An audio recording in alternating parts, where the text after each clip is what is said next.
Well, I might as well just get right into it today. We're talking about the saying, familiarity breeds contempt. Don't know if you've ever heard of that saying before. But we're right smack in the middle of something that is, well, this is practical Christianity. For those of you who are just tuning in today, here's what we're dealing with. We're talking about when you get to know somebody or some people, doesn't matter, but when you get to know people and you become very familiar with them, one of the human tendencies is to begin to despise those people, take advantage of, look down on those people. And there's a couple of scriptures that we've been using. Romans chapter 2, verse 4, and then Matthew chapter 24. But just before I read those, because I think it's important to reiterate the word, let me just say something concerning this. And again, if you're jumping in today, I just want to encourage you to listen to yesterday, to listen to Tuesday, because this is bigger than what we think. I'll tell you what, to be honest, I got to say, this is bigger than what I thought. When the Lord started giving this to me, and I said this on Tuesday, but when the Lord started giving this to me, I thought it was just going to be sort of a mention, a little something I maybe, maybe one episode, but, maybe I could just fold it into something else. No, this has turned out to be a huge deal because it is so practical and so prevalent.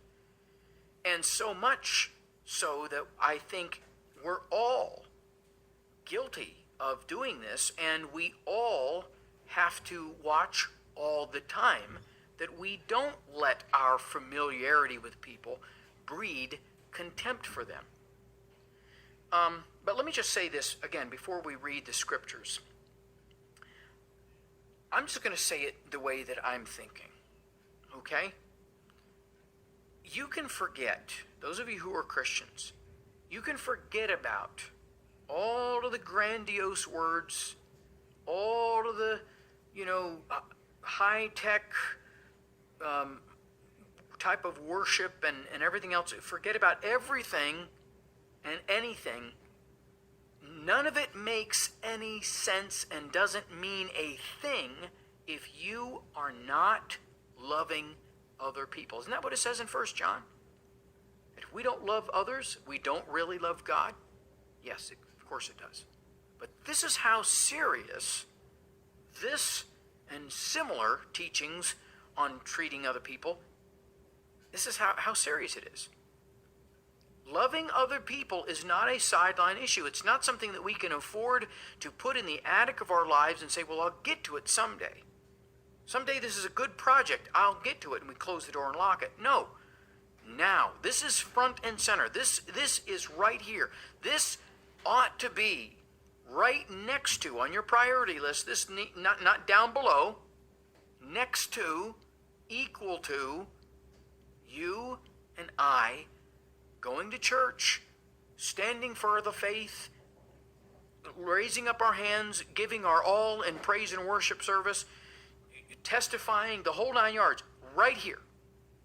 What we do when there's no church service, when we're not at a concert, a gospel concert, worship concert, this is Christianity. And I have to say this, because, again, this is a human tendency. I'm not picking on anybody. This is a human tendency. I don't care who you are as a Christian. I don't care what you think is the most important thing. There's a lot of people that feel like going to church on Sunday. That is the most important thing, and buddy, you had better not miss it. And I'm not mocking, except to emphasize that if that is your emphasis and yet you don't have the practicality of loving other people in your life, it doesn't mean anything. Going to church, putting that money in the bucket, shaking the preacher's hand means nothing to God. Nothing. I mean, this is serious stuff. That's why I said when I started looking this, I thought, well, just a little ditty here. But the more the layers peeled back, the more I realized, wow, this is important. So we're talking about fighting contempt again of familiarity. And I want to read for you Romans chapter 2, verse 4, and we're going to get to this. I may even get to this depending on what it looks like. The course, how the river bends here. But I might get to this next week. But anyway, Romans chapter 2, verse 4 says, despisest thou the riches of his, speaking of God, his goodness and forbearance and long-suffering, not knowing that the goodness of God leadeth thee to repentance? So, as I've been saying and bringing out, it's possible to despise, to hold contempt for the things of God that you've been familiar with. And that's a whole different thing. And as I've said, it's probably going to be next week that we get into this. This is very important too. Huge hindrance to the faith and to your major breakthroughs that you're going to need. But Matthew chapter 24 is really what we're talking about at this time anyway.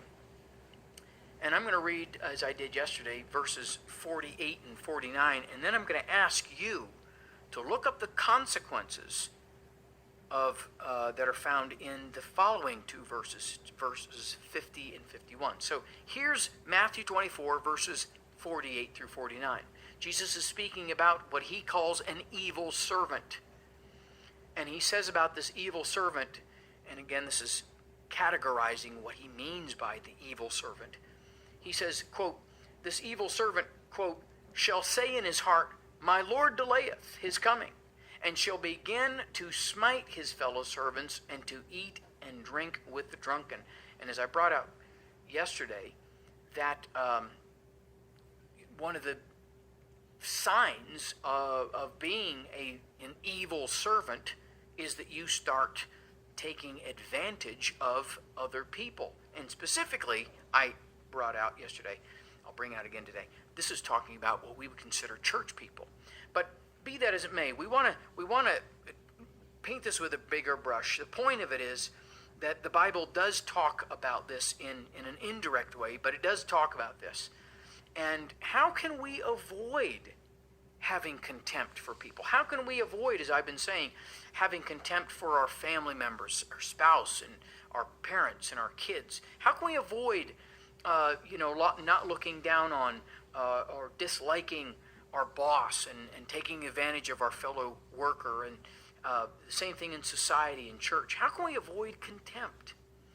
Well, let's start out today by something that, and again, this is really easy. We understand this when somebody is new, when we're trying to win a new friend. But it's something we need to continue to do as we get familiar with people. And it's going to be the cure for contempt. And that is that we continue to bring comfort and encouragement to people. Now, as I've been doing habitually in this mini-series, I'm going to do again today. This is what we've got to do between husbands and wives. Continue bringing comfort and encouragement. See, sometimes husbands and wives get to a point where it's like, well, they should know, Come on, they should know. Or I've tried that before. I don't think they respect it. That's not the point. See, let's throw this thing into the mix as well today. Jesus taught unselfish love. There's a lot being said today about the unconditional love of God. Well, what about your unconditional love? What about you having unconditional love for, your wife, your husband? How about you continually and unselfishly giving them comfort? I'm not talking about nagging. I'm not talking about pointing things out that are wrong in their life all the time. That's not what I was talking about. But truly bringing encouragement. Sometimes we as husbands and wives, we get so used to each other's company, we don't realize that the other person is hurting. We're sleeping with them. We're eating with this person all the time. We're talking about the bills and the kids and everything else. And yet we cease to treat them as an individual. Yeah.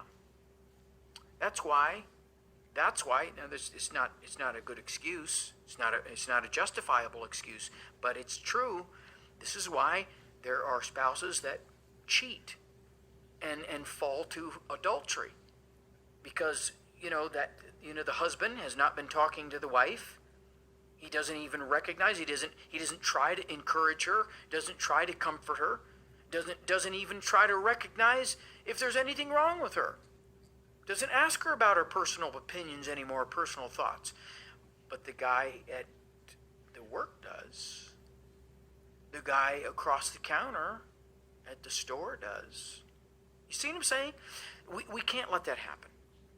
That should never happen. We as husbands and wives need to encourage one another and bring comfort and look to console. Again, I want to emphasize, not nag, not sit there and preach at your spouse, but bring, again, friendship. The same friendship and the same kindness and comfort that you would have brought in when you were dating and trying to win his or her approval and affection. It's the same thing. It's the same thing with other people in our lives. Don't just if you're for example a teacher, don't just take it for granted that those kids are, they're just there, they're empty heads to be filled with knowledge. Care for those kids. Look to see what you can do to encourage them. And we could go on and on, but this is in every scenario that we could bring out. Look to encourage the people that you are familiar with. And I would say this is even happening in some friendships. You would think that friends would recognize when their friends are hurting or are down. But I've been around a number of people that actually they don't want. They're here. They're supposed to be your friend, but they don't want to hear negativity. They want every day to be cotton candy and a movie. They want to hear the circus music. They don't want you to come and say, hey, can I talk to you, Fred, about what I'm going through? They don't want that. And by the way, if that is the kind of friends that you have, you don't really have friends.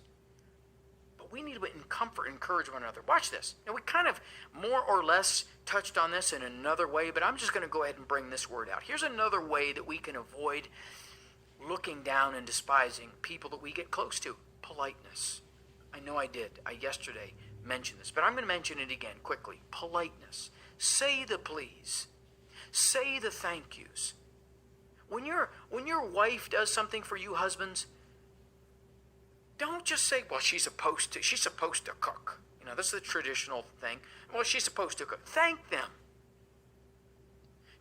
Ladies, don't just do the same thing with your husband. Well, he's supposed to do all the heavy lifting. Why don't you thank him? Thank them, but be polite to one another. Here's one I really need. This one actually I really need to bring out. And this one, along with gratitude, is probably the big one. Okay? Forgiveness. See, look, when we're at a job and we're just now working for a new boss, and we know that we can get a $10,000 raise if we behave and we mind our P's and Q's. Oh, and that boss does something against us. We're quick to forgive, aren't we? We're quick to forgive that guy or that girl that we actually want to go to bed with. And so, they do something wrong with us. Okay, we're going to be quick to forgive them. It's wrong. That is wrong. If you are treating, well, first of all, if you're not married, taking somebody to bed is wrong. But the other thing, though, is if that's all the time that we put our best foot forward, and maybe we could actually say that this whole thing that we've been talking about is that God wants you to always put your best foot forward, and certainly to forgive. Forgive. your kids. Well, they're just my kids, and I didn't raise them that way. Forgive. Well, that's my old man. You know, he's been the same way ever since I was a kid. Forgive. Forgive your boss. Forgive. Some of you have to forgive your government. Wow. Some of you have to forgive the people in your neighborhood. Well, they should know better than that. They shouldn't let their dog come over and do that in my yard. Forgive. Forgive. Don't just treat people any old way. It's something, because again, when we don't know anybody and we want to win their approval and we're trying to make an impression, we'll forgive. They'll back into our car. Don't worry about it. We can't do that with the people that we know. First of all, we shouldn't be phony, by the way. There's too much phoniness in relationships. And I've been in different cultures, and I will even say subcultures here in the United States. And I've watched that there's some subcultures that it's, they right here in the States, where they bend over backwards to, be polite and nice and say and look as though everything is cool and dandy and on top of the world and not a care in the sky and and then it's all, but it becomes all shallow. We don't need to be phony. Don't be phony with people. But at the same time, don't have contempt for people. That is not Christian. Let me just give you one other thing before we turn the corner here, because I need to talk about the other side of this coin. I mentioned this on Monday. We need to talk about that. But just before we turn the corner, let's talk about one other thing that you can avoid. This is very, very practical, although I'm going to admit that this is one of the hardest to really do and perform and practice, and this is where you're really going to need the help of the Holy Ghost, who, by the way, comes to fill you with the fruit of the Spirit, the fruit of the Spirit, the fruit of God, divine fruit. And it's this. It's very practical sounding, but I'm telling you what, it's a lot of people that are not doing this, and they're violating it, and then they're wondering why relationships don't stick, don't stay, aren't healthy in their life. How and what you speak can help you avoid the contempt of familiarity. How and what you speak it's what can keep an enriching relationship. Now, I've kind of reiterated this, but I'm going to go ahead and just emphasize it. Let me put it this way. What does this look like practically? Well, can I just say this to those people that you're familiar with? Still, even though they might be your best friend, even though they might be your husband, your wife, even though they might be the gal that you are with all the time, every day, regularly, and then, you know their history, they know yours, you share lunches, whatever. Can I just say, even in that case, in those cases, please don't say just anything that comes to your mind. Well, it's just what I was thinking. Watch your words. This is another way that we look down on and despise other people. And we would never consider it that way, but in functionality, that's the way it is. If you just say anything that comes to your mind, Pete, you're really stupid. I'm just trying to give you an illustration here. You know what I'm saying? There's nobody in the room here with me. I'm not talking to anybody. But again, it's just what comes out of your mouth. Well, I would have never done it. That is the most idiotic thing I've ever heard of. You're quite the loser. This is what parents do to their kids because they're familiar with their kids. Well, I changed their diaper, so it doesn't matter. Yes, it does matter. It does matter. Don't take your kids for granted. Don't just say anything that comes to your mind. Guard your tongue. Watch. Here's another way that we can do this. How and what we speak, and how we can avoid contempt. If you exercise your tone. See, let me just stop, okay? Before we go on with that one, I think you can probably see where I'm going with that anyway. But before I can I just say this? All of the things that we've been talking about today, and yesterday, and Tuesday, all of the things that we've been talking about help your heart. This is the thing. I haven't brought this out yet, but it helps your heart. When you begin, for example, as we've just been saying, when you begin to watch your tongue, you are guarding your tongue because you are concerned about the other person.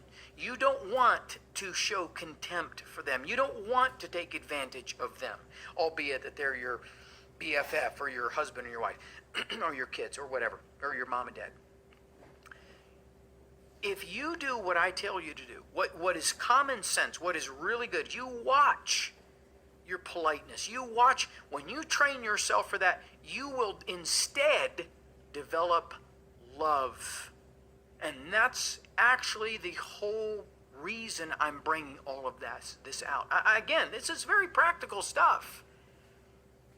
You guard your mouth, you guard your tongue for the sake of other people, you're going to find more love there. See, the reason that you reach down deep inside and you continually make mistake after mistake after mistake in your relationships is because there's no love deposit there. The love has dried up. It's leaked because of taking advantage of other people, because you have had the familiarity and the contempt with that familiarity for other people.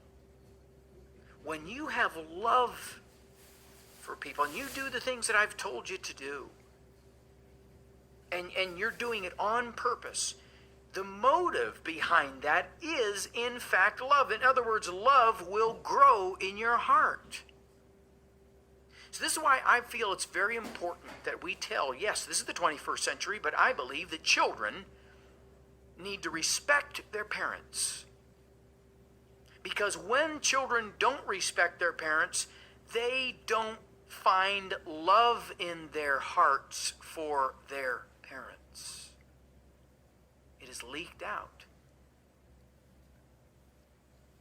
When the other side is true, though, when you respect your parents, you're going to find love there.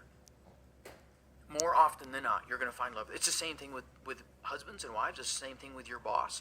We've got to be careful that we don't get too contemptible. And it actually, in some cases, and I don't even have time to get into this, but in some cases, actually we are going to talk about this now that I think about this. And this is really the next part we're going to talk about, is becoming too familiar. That's actually what we're going to be talking about. But it is possible to become too familiar with people. But the fact of it is, when you work at loving the other person and doing these things, love's going to grow. That's another part of the practicality here. Okay, now we've got some time here, so I want to at least today introduce what I'm calling the other side of this coin. Because, okay, we've been talking about how I have to be careful not to take advantage of you. You have to be careful not to despise me, okay, even though we're best buds or, family or whatever. Okay, but there's another side of the coin here. There's another story. There's another aspect. People can become too familiar and can open the door for other people to despise them. Do you realize that? See, this is something I don't think our society is even remembering anymore. And this is one of the reasons why in old days or days gone by that people used titles much more often than they do today. Because it is possible that you train other people to despise you, that you open the door for people to take advantage of you. Do you realize that? Some of you, the reason you're being taken advantage of is because you've opened the door. Can I just say that it is not a Christian virtue that people take advantage of you?